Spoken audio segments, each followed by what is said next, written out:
Hey, I'm Jose Sotelo, and welcome to the Strategic Authorpreneur podcast.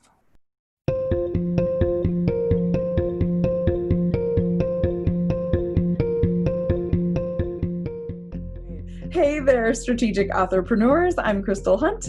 And I'm Michela Mitrani. We're here to help you save time, money, and energy as you level up your writing career.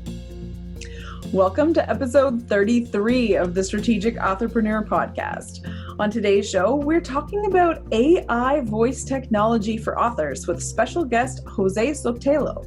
He's a developer at Lyrebird, which is the company behind what we lovingly refer to as our robot voice doubles.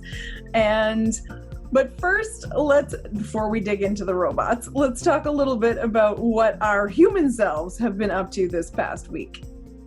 You know, this is one of the favorite part of the podcast for me, Crystal, is the recommending of one resource or one book to our listeners / viewers. I already spoke about this book, The Ultimate Guide to Book Marketing by Nicholas Eric, subtitled The 80-20 System for Selling More Books. I actually now have the paperback. You can see it if you're on YouTube. And I really devour this book, and I underline it as really rarely I did in the past few months. I really think it's one of the best reading book marketing wise that are out there. It has been updated and expanded. There is a section about audiobooks and strategy on how to use them if you are wide, for example, or also if you are specifically let's say all in Amazon. But just let me say, this book, it's about a bit of everything. It doesn't give you too many information about too much stuff.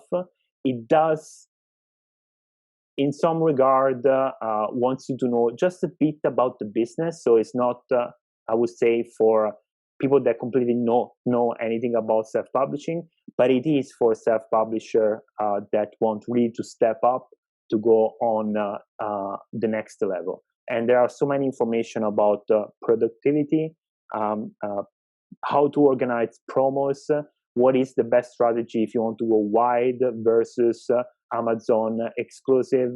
I just want to take 1 second of your time for the contents.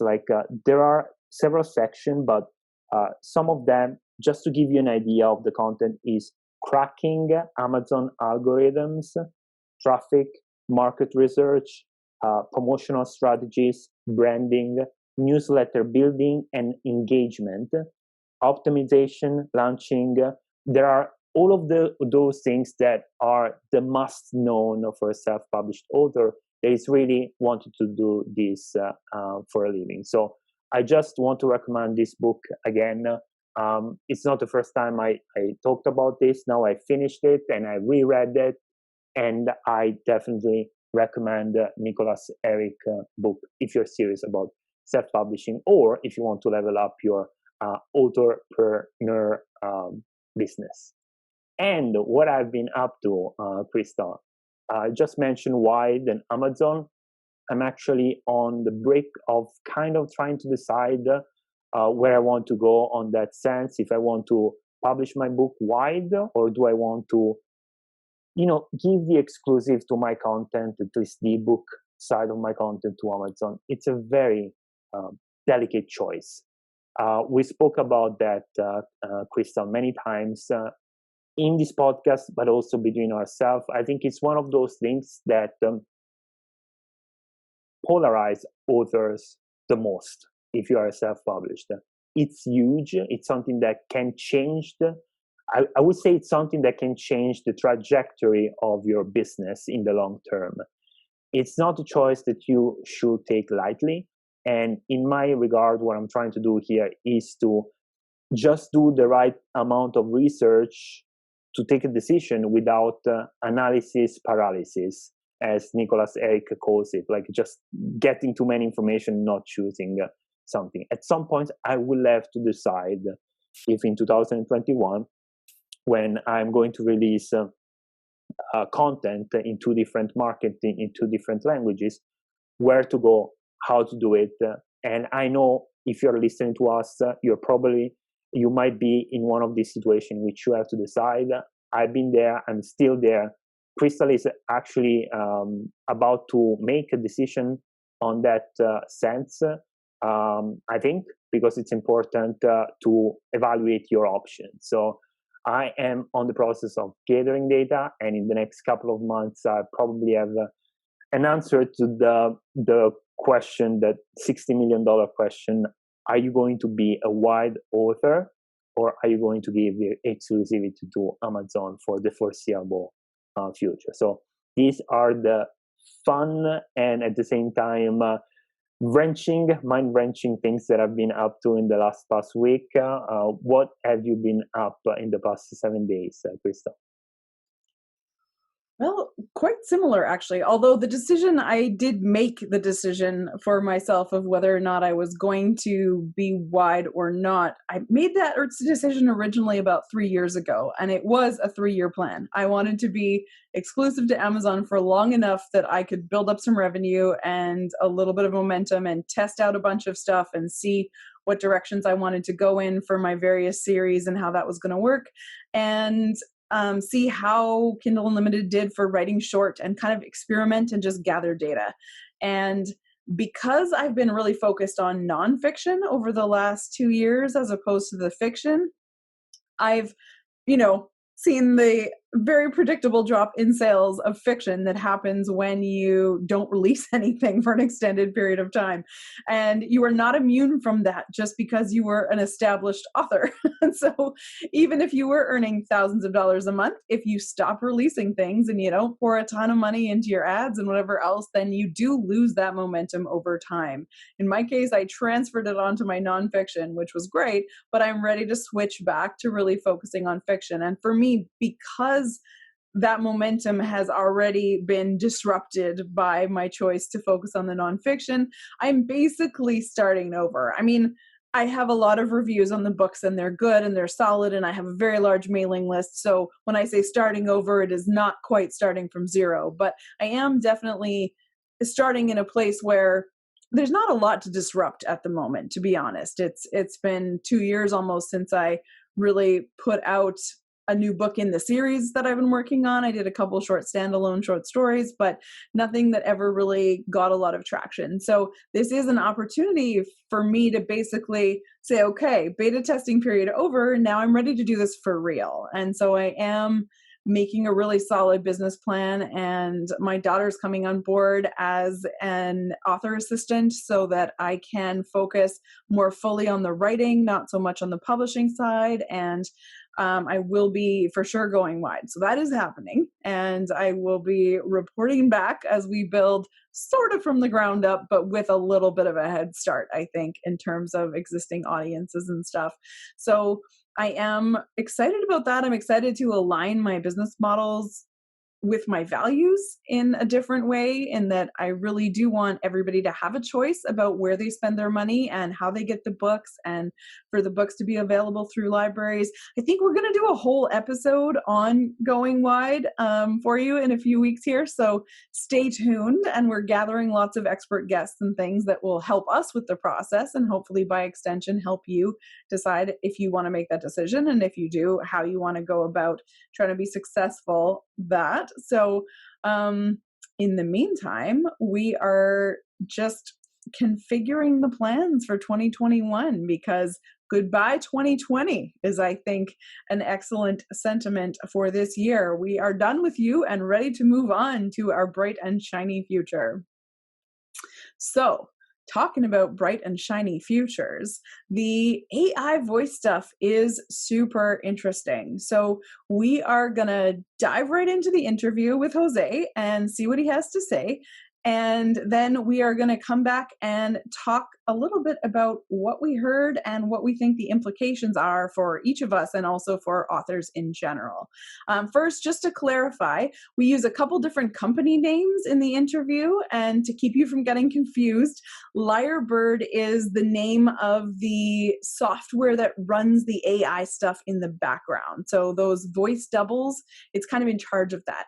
Descript is the company and the software that we actually license it through. So Descript has a whole suite of tools that you can use to do podcast transcriptions, and you can edit your podcasts, audio and video. You can do all kinds of cool stuff with Descript that makes producing audio content a lot easier. You can even record right into it, actually. And so there's lots of neat functions in Descript, and the AI voice doubles is one of those functions. So just to clarify that a little bit for you, hopefully that is helpful.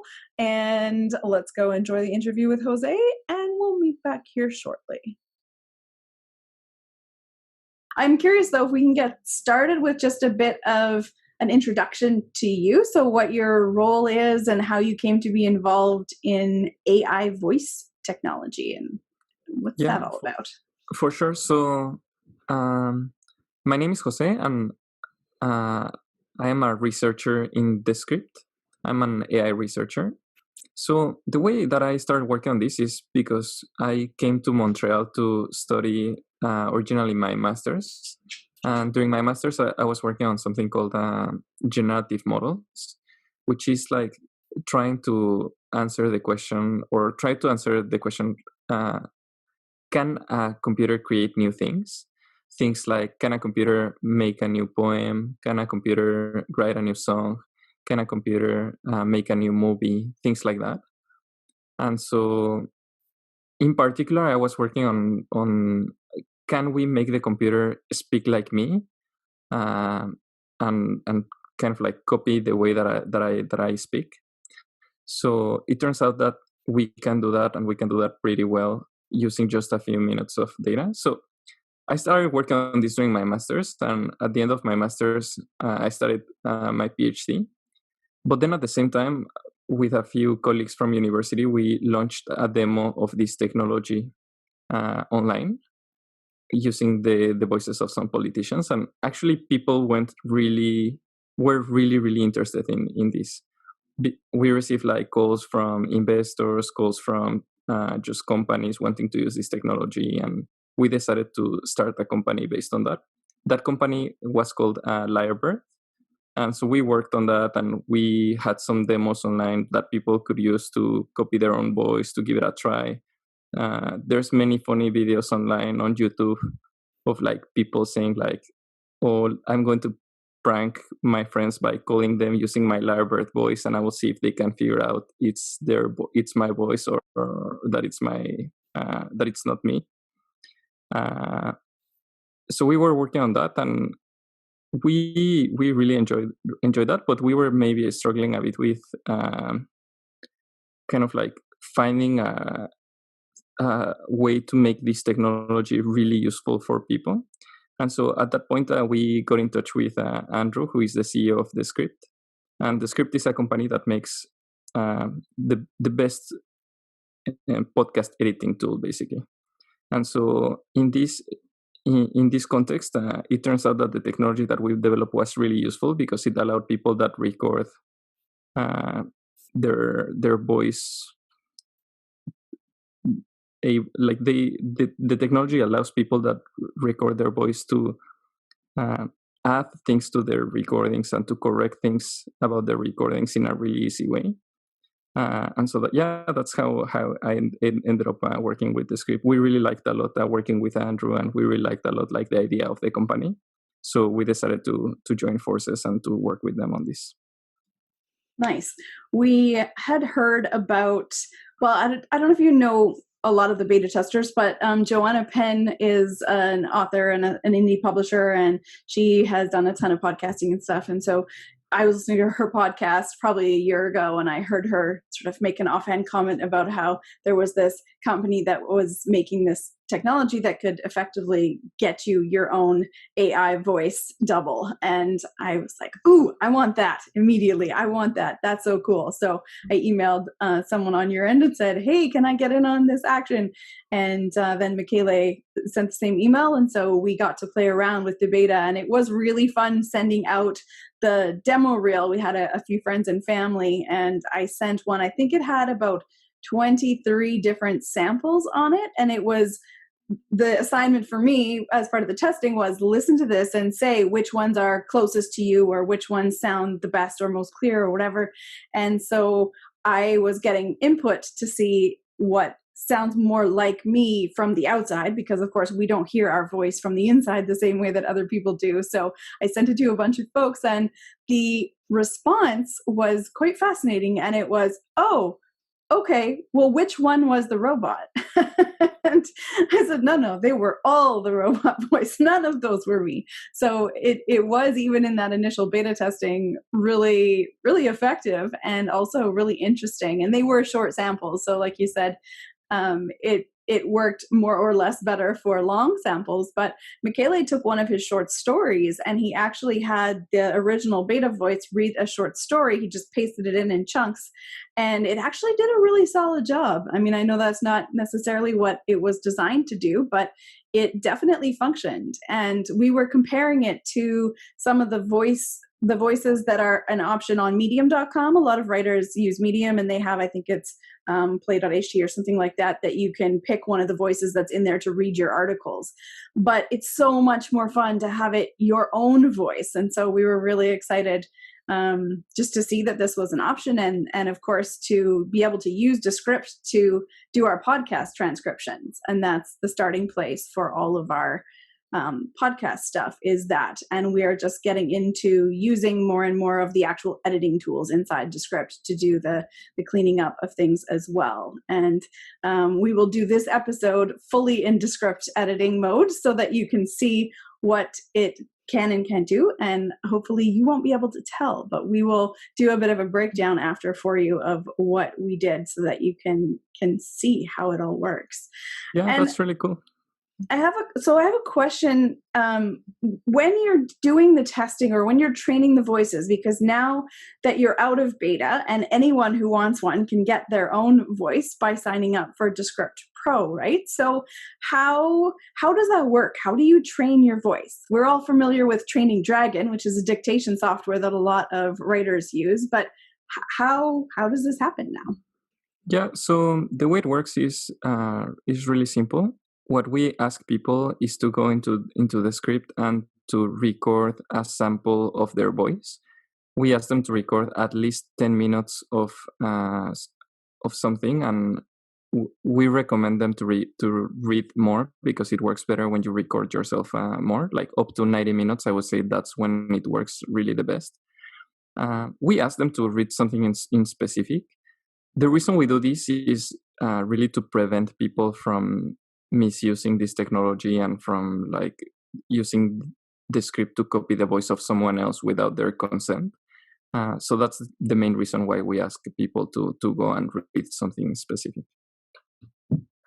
Yeah, that's great. That's one of the questions that came up multiple times sort of in our writers group as we were talking about this, and people were asking, how do you protect your own voice out there if you are someone who does podcasts or does a lot of audio? I teach online a ton, so there are video and audio recordings of me all over the place. So that's definitely something that came up. So it's great to hear that there is some built-in sort of protection or efforts to make sure that whoever it is who's talking into the microphone is the person who owns that voice. I'm curious, so there's a software that lets you check for plagiarism, like in schools when kids are uploading their essays for handing them in to their teachers. There's a program you can run them through that looks for duplication. Is there anything like that in the audio world where you can do like a copy check to see if somebody has duplicated your voice somewhere, or if there's anything like that in the system? So there are some solutions that do things like that. For instance, what they're called in audio, I think it's watermarks. So a way to put some information in the audio that it's not that you cannot hear, but that a computer would be able to identify, so to know that a recording is coming from somewhere and it's not, let's say, an original recording of someone. They have some problems, so we don't like, personally I don't like as much this solution, even though it's a solution that we have for sure considered internally. But yeah, we have found that the best way to to deal with this problem of people trying to copy the voice of someone else is really to limit ourselves, to limit our technology, and to ask people to record something. Because if you can already, let's say, get me an audio of your friend saying, oh, I know that this voice is going to be used to create my artificial voice using Descript, then basically you can make them say anything. And Right. so we are not putting someone, let's say, in danger of losing their identity or like having their privacy compromised. So yeah, this is something that we really care a lot about. We have cared about this since the first time that we launched the first demo of the company. So yeah, it's one of the values that we guide ourselves by. And so I'm curious as well. So there's lots of words like read or read that look the same on the page. And so one of the writerly questions that comes up is always, how does the AI know which way to say it? And does it know which way to say it? Or is that one of the places where you have to watch for things not working quite the way you expect? Yeah, so this is a tricky problem. It's not impossible to solve this problem using machine learning. And actually, we have something in the backend of our program that uses machine learning to try to understand when you say read, do you want to say read or do you want to say read? And it works well, but it's not perfect. What we are working on right now is like something that will allow you to overwrite the initial proposal of our algorithm to put like whatever pronunciation that you want to use. This will also be useful in cases, for instance, that you have some foreign words that maybe like, we cannot know the pronunciation, or like maybe you have a pet name to your friends that it's not part of like the normal English language. And so we cannot really know what's the right pronunciation, but you would be able to fix it to whatever you want. What we do right now is that, as I said, like we have a machine learning system on the backend that tries to predict what is the right pronunciation of the word. For things like read and read, what it's doing specifically is it's trying to it's something called a part of speech tagger, that it's trying to detect like what's the word that you want to say, but not like really just like the word as in like the letters, but what is the meaning of the word that you try to say. And so that way it's going to know, for instance, in the read versus read, if you're speaking about like the present or the past. That's kind of how it works. It's machine learning in the backend. So it can analyze contextual clues then and figure out from what else is around it that which way it's supposed to be. Exactly. Okay. So how does it work for intonation? If something is a question, does it do the same thing? It knows that there's a question mark at the end, so it adjusts, or how does that work? Yeah, so that's really just the magic of machine learning. And the way it works is that, we just ask you to read 10 minutes of data, but actually before we have collected thousands and thousands of hours of recordings of other people. And we have trained our model to be able to predict that, and also like to predict what is it that makes your voice unique. And so that's how we solve those two problems of like just how to speak and also how to speak like you. And for instance, for the question marks, you can see whenever someone is saying a question, there's a intonation that it's specific to that, and that it's like a pattern that can be recognized in the speech of everyone.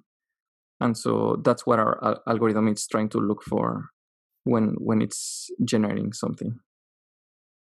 Okay, so it gets to use the collaborative amount of wisdom that it already has in the system, and then just sort of overlay your own voice and specifics over top of that. Exactly. Cool. One of the things that people had also asked about was whether or not you could record two different voices that were both you, but let's say you're doing characters and you want to have, you want to voice all of them, but maybe you want to record one that's more for your male character and one that's more for your female character, or maybe you have a kid or a dog or some cartoon something. Is that possible? Can you train multiple voices with the same person, or does it need to be separate people? So it depends what you want to do. So if what you want to do is to have like different artificial voices that sound really differently, and that you are going to use, for instance, in let's say that you are the audio engineer working on some cartoons, and you have two cartoon characters. Let's say Rick and Morty, for instance. Rick and Morty, they are both voiced by the same guy, but they are very different speech. They have very different speech patterns. And so in that case, what I would recommend is that you can create two different artificial voices and put the data for both in different compositions in Descript, and just go through the process 2 times. And that's what's going to give you like the best 2 distinct artificial voices at the end. That being said, actually there are some people, like really creative people, that have gone into Descript and not following our instructions. They have wondered things like, oh, but how would the voice of my wife and the voice of myself sound combined? And so they went and recorded like half of the script the wife recorded, half of the script the husband recorded, and then at the end they generated something. And the funny thing is that the algorithm was able to merge their voices into like a combined way. So you can hear some patterns that come from like the 2 different people, but you cannot really say exactly what comes from who. So it's a bit of a mix between the two people. It's really funny and it's really interesting. That's very cool. What are some of the other ways that are kind of unusual that people have experimented that you noticed, or that could be useful in a creative kind of context? I'm not sure, but I can tell you like some things that people have done with this technology that have surprised me in the past. For instance, there was one guy that recorded himself singing, just like all the text that we asked him to read. Instead of reading it, he was just singing it. And then like the artificial voice for him was sounding as his recording, so it was singing the new text that you wrote into the app. And the funny thing is that we never designed the system to work for this, and we never designed the system to replicate singing, but still it worked okay. It was not perfect, but it was okay. As well, like people have used this to for instance copy their emotions. So if you are going to, let's say, try to create a voice of yourself but speaking angry all the time, the artificial voice is going to sound angry, and it's going to be really consistent in sounding angry. So yeah, those kind of things people have experimented with as well. Interesting. I can see the potential for doing like little cartoon snippets and doing a kind of a sketch, because you can use some of the programs like Doodly as one of them, and Animaker, and you can do these short little animated things to teach people about stuff. But I can definitely see the fun in having some voices that you can pull in that are kind of entertaining, or instant little musical, you know, a little bit of your very own Glee cartoon or something like that would be highly entertaining. Yeah, and actually one of the kind of like, let's say, business lines that we have explored and that we are thinking on doing is really to launch a pack of voices with very different cartoon characters, so that people could animate stories like that, or maybe even one day video games. So if someone is listening to this and it's interested on testing this kind of thing, write an email to us or let us know, and we would be really interested in hearing that, because it's one of the things that we are considering at the moment. Cool. One of the questions that sort of immediately sprang to mind was eventually the potential for voice actors to license their voice without them having to be in the studio live.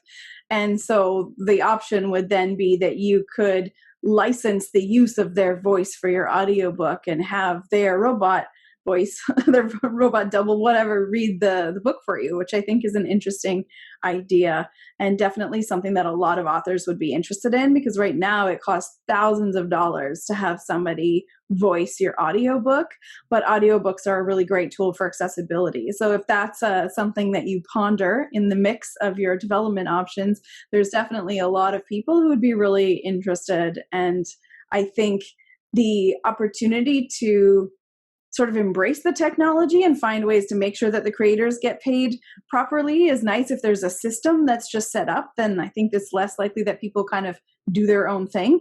But that's definitely something that has come up in conversation every time I've talked to anyone in the creative sphere about having the idea of that AI voice, was the ability to be able to have sort of narrations done like that.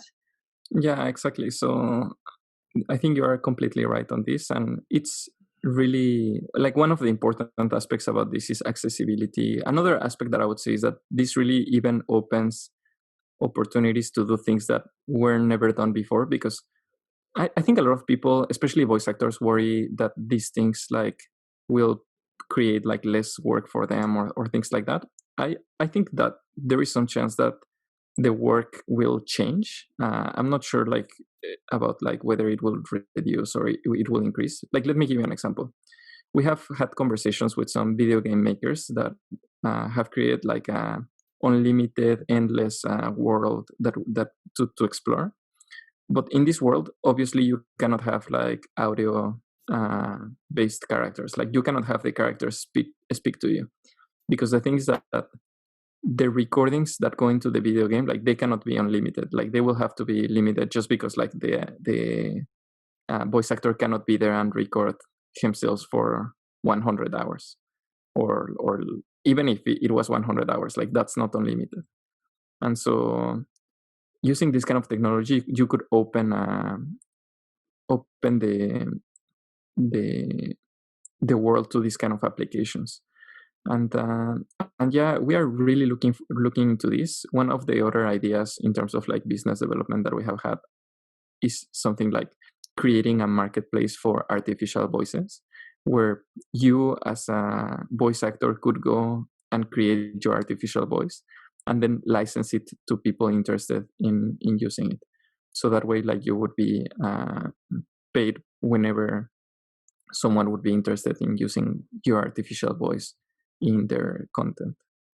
So yeah, that's something that we're also looking into. I think that has some really cool applications for audiobooks, because right now, in order to have each character in a book with their own voice, it's next to impossible in terms of coordination and costs and everything else. It's really prohibitive. So there are very small numbers of audiobooks that have a full cast, right? And are done effectively like a radio play would have been in the old days, with actors who play each part. But if you could license voices for X number of minutes or X number of words, or however it was going to work, you could cast your characters. And another problem that we've run into with audiobooks is availability of our voice actors, because if you've got a long series and you have characters that continue from book to book, somebody might take some time off to have a kid, or they might get sick and they can't record on schedule, or something can happen. And so if there was like the backup option of being able to combine those AI voices and license them, then the actors would still get paid, but they wouldn't be under these crazy deadlines in the same way, or you'd be able to have consistency even if there's 3 years between when you did book 1 and book 6, that would still be a consistent voice over time. And so that, I think there's some real potential in terms of applications inside audiobooks in that way. Yeah, I think for that, another way in which this technology could be applied to audiobooks would be that, let's say that I have a favorite narrator that I prefer my books to be narrated by, but you have a different one. And so right now it's very difficult that two, like, let's say, professional narrators would read the same book, just because of like, that's not how audiobook companies work today. Like, at most there's one audiobook version per each book. And so in that case, that would open the possibilities for me to create my own audiobook in the voice of my preferred voice narrator. And because it would be so easy and so let's say, inexpensive to do that, then we would open the door for something that it's really not possible today. So yeah, that's also another way in which we are looking at this technology. So let's switch gears for a second and talk about how the voice interacts with Descript and how you can combine the text part and the audio part and work with it that way. Because I think one of the cool features is that you can edit text in a transcript on Descript, and then it will edit the audio and video files to match what you have edited in your text file. So can you tell us a little bit more about like how does that work and how can people make use of that? Yeah, so to speak about that, give me just 1 second to speak about the basic idea of Descript. The basic idea of Descript is that we want people to be able to edit their audio files and their video files in a much easier way compared to what they were doing before. The way that we do that, the way that we enable that is by having them look at the transcript. So we notice that a lot of audio and video that people make, it's just like people speaking. And right now, it's normally, or before Descript, it was very painful to edit these recordings because you would not need to go into, let's say, the WAV file and you would try to edit from there, and it's really time consuming. It's really annoying to do. But instead, if you look at the transcript, and let's say that if you want to remove or like edit down something that you recorded, you could just look at the transcript, see the parts that you don't like, and just remove the transcript for those.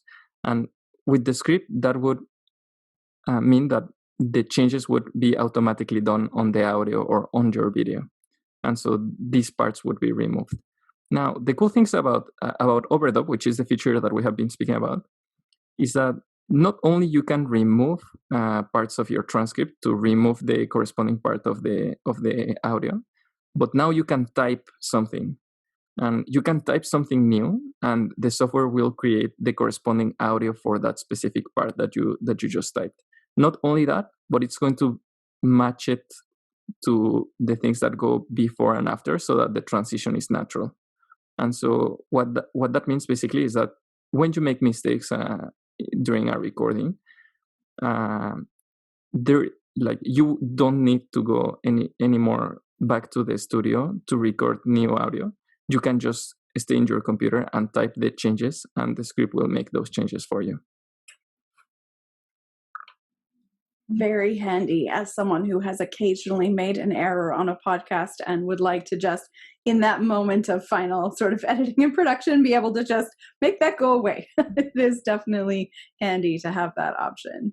Exactly. Our goal is to make this thing easier for content producers, so that they don't need to go back and do this annoying work, and they can just do it while they're editing their audio in their computer, and it's really easy, really fast to do. So one of the challenges we've come up against is that my co-host for the podcast is Michele Amatrani, and he is Italian, and so he has somewhat of an accent. And the transcription does reasonably well, but it's definitely not as good for him as it is for me. And so we do find there's a certain amount of cleanup to be done. But I'm wondering, does it learn? Like if I'm editing the transcript to be accurate to the audio, does it learn from what I'm changing, and will it get smarter as it goes on? Yeah, so on the backend, we use different speech recognition engines and different speech recognition technologies. And these technologies will continue to improve for different accents. As you said, like today, that's one of the places where the technology can definitely improve. I would say that it's going to take some time. It's a bit complicated, and we have a few things that we are looking at all the time. And so I cannot promise like when exactly this is going to improve for people with accents, but for sure with time this is going to improve, because at the end, like every time we are collecting more data, and the systems on the back end will continue to improve. And it is an interesting feedback loop, because we found when he goes in to edit some of the transcripts, I used to do them all, and my daughter did them for a while, and then he's been doing them. And so that's an interesting feedback loop, because you realize, okay, when I talk too fast, the technology can't quite keep up. So it's better to slow down a little bit. And once you've had to correct things multiple times, you learn as well. So there's a certain amount, I think, of both directions where you start to adapt when you realize which things make it difficult. So if somebody was looking for just a handful of tips of what they could do to make their transcriptions better from audio they're recording, or in the other way, if they are reading a sample to their voice to train it, what could you recommend that people keep in mind? Yeah, so I mean, as you said, like if you use this and you observe the results, you will look at some things that you can do that will improve the results of the transcription. I would say things like speaking slowly and trying to enunciating the words as clearly as you can. Also, something really important, specifically for overdub, is trying to record yourself in a quiet room, use a good quality microphone, just the things that you would normally find when you are looking at how to produce a good quality recording for a podcast. Those same things work in the context of transcription, and also in the context of overdub creation.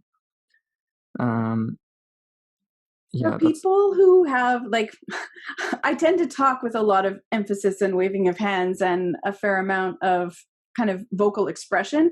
And if I'm reading something or it's a story, then I tend to use a lot of expression in my voice. And so is that something that makes it easier or harder if you were recording your sample or training a new voice? Should you try and be kind of even about things, or is it better just to be totally expressive and let the computer figure it out? So I would say in general, it's better to be as expressive as possible. This is a bit difficult, because it's good to keep a consistent emotion in the recording. That's going to create like the best quality results for a specific emotion. But between the two options, it's for sure better to be expressive, even if the emotion changes, than to be flat. Because the problem is that if you're flat, then the artificial voice is going to learn this pattern, and then it's going to sound flat. And yeah, people usually don't like that as much. So I would say that it's better to speak with with an expressive intonation. Excellent. And can you add in certain words? Like, for example, our names, my maiden name was Stranahan. It's definitely not spelled the way that it sounds, and it's one of those ones. So can you go in and sort of train your voice to be able to say those things? So the way it's going to work is that we are going to have a pronunciation editor, basically. It's not there yet in the app, but this is something that we are having in our minds, and like we hope to release soon. Because indeed this is a problem that people come up with all the time. So yeah, this is something that we are going to fix. Very cool. So the same way you would train your spell check to recognize certain things, you could basically record a replacement for a single word, and it would learn that or use that, I guess, depending. Yeah, so you don't even need to record it. I think the only thing that you would need is to type the pronunciation, and we are going to we are working on the interface. So this interface is a bit tricky, and you need to do it carefully for it to work well. But yeah, that's the plan, that it's easy to use and that it gives you an idea of how your artificial voice is going to pronounce something, and to make it easy to change the things that you don't like. This is not only important for like names and last names, also important for company names and for weird weird words that you see are not part of like a normal dictionary. Well, as writers, anyone who writes fantasy can tell you for sure that there is not going to be a standardized way of saying most of their places and character names, and all of those things are going to be non-standard. So that's definitely a key thing that people would be asking about. And I would think too, with a lot of technical terminology, with the psychology background, there's plenty of words we use in psychology that are very, very weird to pronounce and not necessarily sort of what's going to make sense to the average person, never mind the computer that may or may not have the same training. No, you are completely right. And as I said, this is something that even people in the beta requested already. Like we have received many requests for this specific feature. So this is something that we are looking into right now. So I imagine that there are many people out there who are now like, ooh, I could have my own voice double. Is that going to cost me an absolute fortune? So in terms of pricing, Overdub costs $30 or around $30 per month right now. This is part of the Descript Pro plan. Not only does it include Overdub, but also it includes like all the features of the normal Descript plan, which costs $10, and which includes like many hours of transcription and advanced features like speaker detection. And we even have something that will allow you to, if you record a lot of audio, we even have something that will allow you to remove the disfluencies in your speech automatically. So yeah, we are working on all these kinds of features. And for the people who are not necessarily audio fluent out there, so disfluencies would be things like so, the sort of spinning circle that your mouth does when your brain is thinking about things. Exactly. I am not a native speaker, Crystal, so I hope that you use the script to help me sound more professional in this recording. That will be good homework for me. I'm going to get in there and I'm going to figure it all out. I've been really looking forward to kind of giving it a run for its money and see. And so I've just upgraded to the Pro plan last week, and I will be playing around in there quite substantially. And as this section is all audio only, not video, I think it's probably a good place to start, since I do think there's probably some potential issues with all of the hand talking that Michele and I do might get us into trouble with the editing feature, as we wave our hands around all the time. So it would be a little bit trickier for the computer to splice together those pieces and make it look like it hadn't been edited up. So but definitely on our audio, we can have some fun with that and see what we can do. So if people want to go get their own voice double, where should we send them? So go into descript.com and download our app. It's really easy to get started. You get a 7-day trial for testing your voice and testing all the other features of Descript. Get started as soon as possible. And if you guys have any questions, please send us an email and we'll be happy to answer as better as we can. And I can speak from experience that the tech support folks, and also just anyone at the company, anytime we've had questions, has been so great about giving us really good answers and getting back to us, you know, in a very timely fashion, given how much is going on out there in the world. And so we have really enjoyed working with you guys. And I just want to say thank you so much for taking the time to talk to us today. I know that people are very interested in this, and we have a lot of writers in our writer communities who are pretty excited about some of the possibilities this might offer. So we will definitely keep everybody posted about how our editing experience goes with this episode. And we'll do a debrief section, as always, right following this interview with Michele and I. So we'll talk about the actual editing process of using the tool to edit this audio section of the interview for you. So you get the behind the scenes look of the behind the scenes look. So thank you, Jose, so much for joining us, and we look forward to seeing all of the exciting new developments as they roll out over the next few months. Yeah, thank you so much for giving us the opportunity to talk about the script in your show, Crystal. And yeah, it was a pleasure to speak with you, and hopefully I was able to answer some of the questions that you had about the internal magic inside the script. It still feels like magic, but in a slightly less cloaked in mystery sort of a way. I feel like I can see the edges of what might be happening in the back end, but it definitely still does have that magic feel, which is very cool. Yeah, that was amazing. I think the conversation that Crystal had with Jose was interesting on different sides. I'm just going to talk about a couple of things that I pick up and that I want to share with you. One of the things that I believe to be mind-blowing, no less than that, is that when you are an author and you start seeing the possibility that you can basically harvest from every single kind of thing around you, these possibilities are basically limitless. And what Crystal and Jose have been talking about, it has been mind-blowing for me, because it's basically a way for us to go and evolve from the world of words to the world of audio or video in, frankly, science fiction-y kind of way.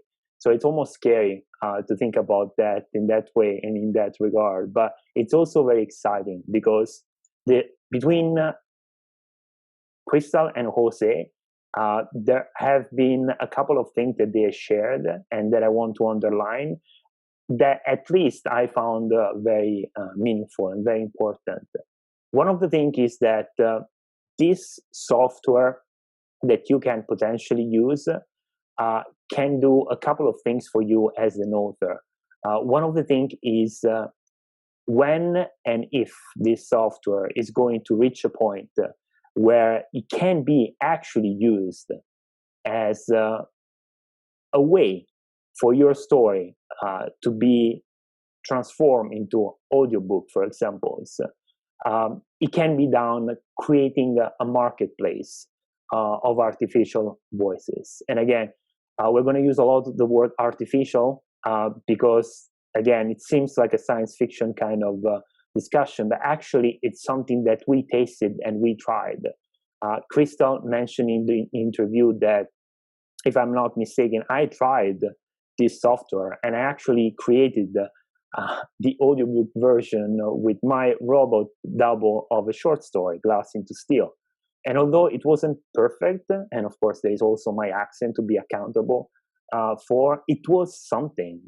And it was built just in a few minutes and completely for free. That was a beta version, and there were things that Jose said have been fixed, so probably the new version is even better than that.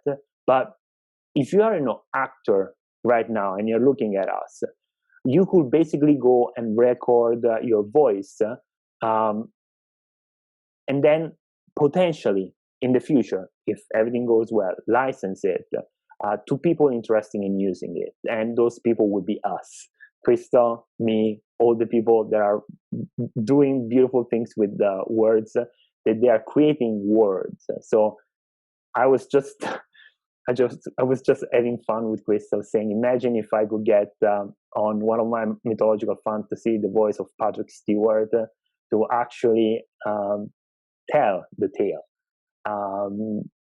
I kind of far-fetched now, but it's kind of fun to think of the potential to have something like that. Because if something like this happens, there are also some legal things that I think need to be addressed before something like this become possible. But I think one of the things that comes as a consequence is that you can scale this very quickly and very fast. If the software that does I'm saying Patrick Stewart voice just because I like the person. Hello, Patrick Stewart. If you can do that for one book, and with the software maybe can do it in a few minutes just because it's like a bot. You don't need months to create your book. You can do that if you have like, I don't know, several dozens of books. You can do that potentially in a few hours. If you have an update, you can just punch bottom and just everything is updated for you. And if there is just one fixed cost that you have to pay, for example, to license that voice, or if you have to pay that on a monthly basis, whatever it is, it's still going to be, for me, way more affordable than record with an actor nowadays a book that can cost you several hundreds, if not thousands of dollars. And Crystal has way more experience on me on that regards, but she's been there. She's done that. So I think she's going to be super excited to talk about this possibility of creating a marketplace of actors that actually enable us to share our work to a bigger audience. So I would like to know, Krista, your opinion on that, if you will. I will indeed.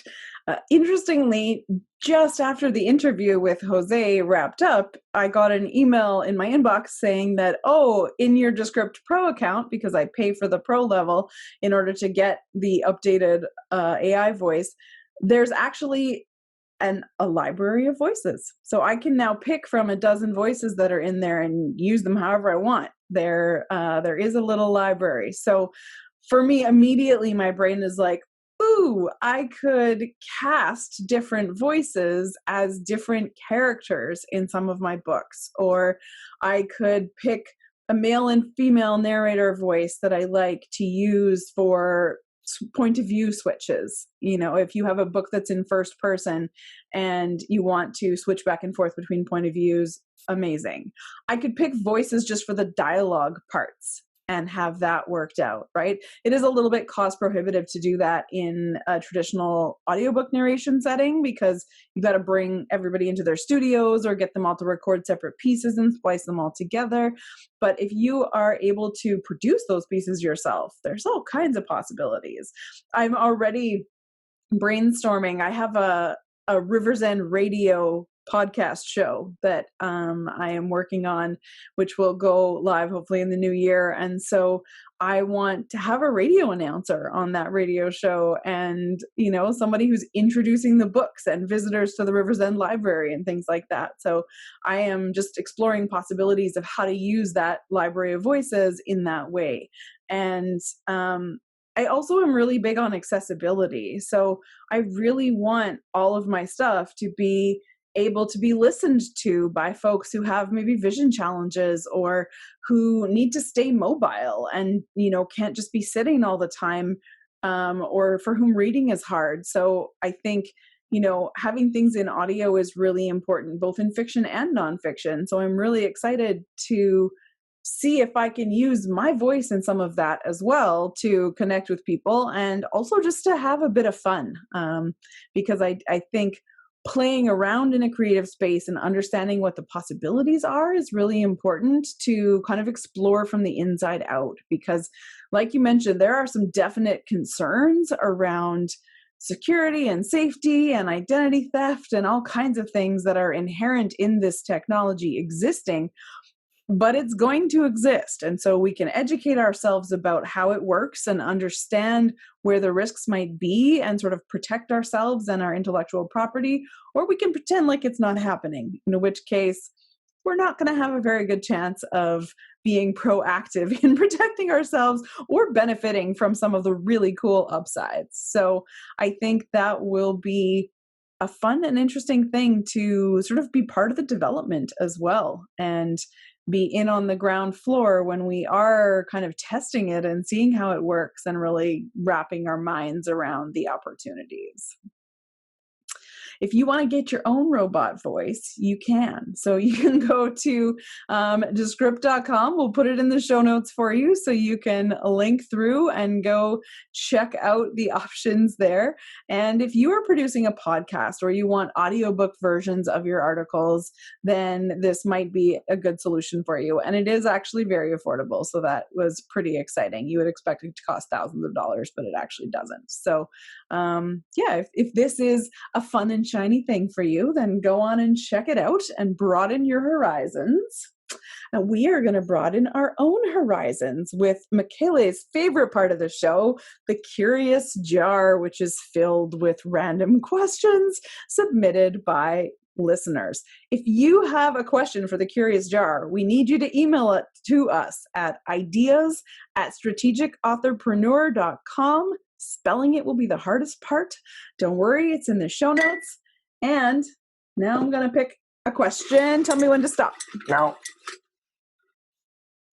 Oh, orange one. Okay. Let's see. The question, drum roll, please. Oh, this is a good one. Okay. Have you ever been haunted by one of your characters?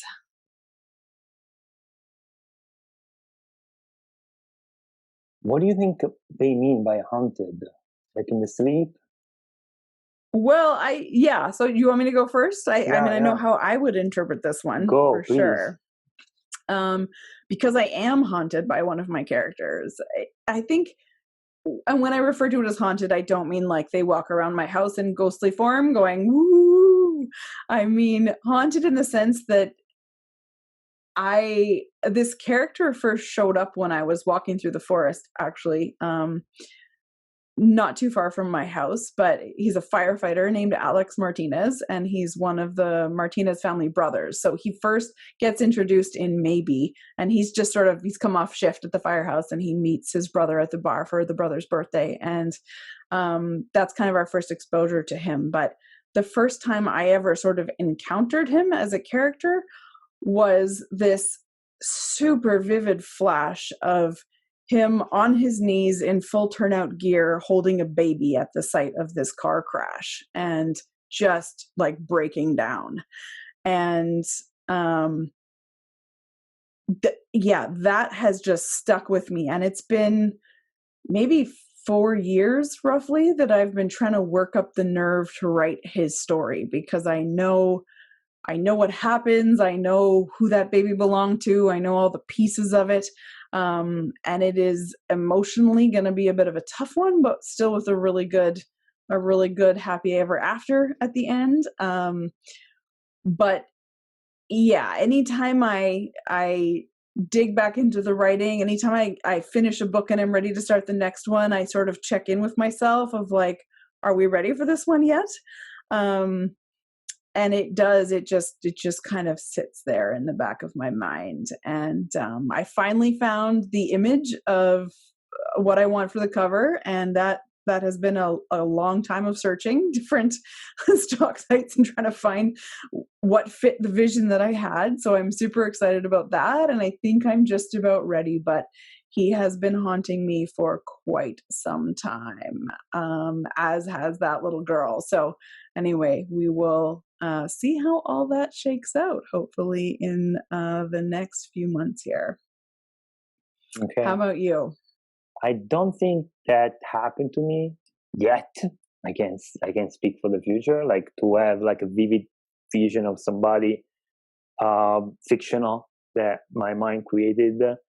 I probably did dream some of the character I created, but problem with me is that I don't remember my dreams usually, which is something that not all the people experience. Sometimes they remember their dreams. I don't, but I can't remember any instance in which there was one of my characters that just haunt me or that I needed to write it down. I'm usually the one hunting the characters, and I want to know a bit more in the deep. So I guess I'm going to be very boring this time and just say, no, it never happened to me, but it might. Excellent. There's always time. You will be haunted one day. It's in your future. The ghosts of Michele's past, present, and future. There you go. We could do a little Christmas Carol retelling of literary ghosts. So that would be a fun holiday episode for us. We'll have to work on that. See if we can throw in a few extra robot voices for the different ghosties and see what we can do for you guys.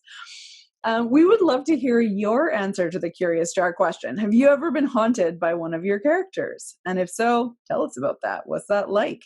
And you can drop the answer in the comments below. You can email us at ideas@strategicauthorpreneur.com. And we would love to hear what you have to say.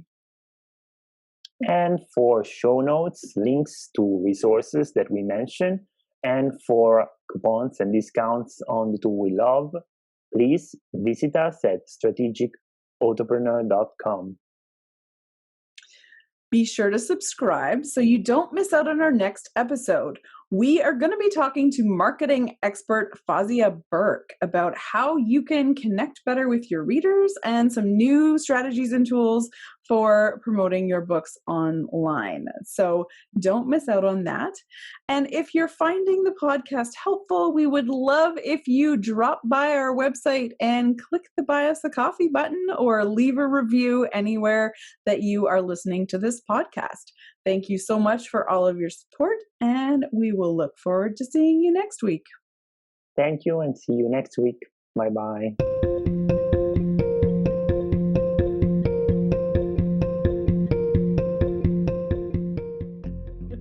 Sometimes I think of myself like, how do you call those people that they are in a cave and they never go out? Like a hermit? Yes, I'm an hermit. We're good. Okay.